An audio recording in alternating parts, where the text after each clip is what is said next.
And how are you working through it? Multiple ways. The traditional way is to make different choices and to feel different feelings and to experience different emotions. So like, it's almost like you snap out of the pattern, right? That's really how. Now, of course, there are other spiritual ways to do that. But normally, call it normal people, how they work through karma is through experiences. So they're set up for a particular set of experiences. And they, for instance, they experience abandonment. What becomes of them as a result of that abandonment, if they work through the karma, is going to be very different than what would happen to them if they don't. So for somebody, for instance, who has an abandonment wound, they're going to have an anxious attachment style, right? And for the duration of their life, they're going to feel like there's not enough of them and they need to be extra accommodating, and they're going to be very anxious and like about every single relationship.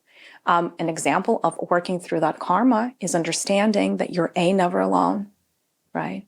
And instead of getting anxious when you're abandoned and like working through your thoughts and feelings and emotions, and essentially on the other end of that arch of the hero journey, reemerging as somebody who's full in yourself, sovereign being that doesn't need another person to complete them. Right. That doesn't need to latch on to anyone or anything because they're complete in themselves. And they know that in the universe, you're never alone. And if you could see all of the light beings that I'm seeing, you're really never alone. Like, it's scary how many things are in here supporting us, or scary good, I should say. Mm-hmm. And so for this person, that would represent healing, is when abandonment cannot touch them anymore because they're never alone. You can't abandon somebody who never feels alone, who never feels lonely, who never feels less than.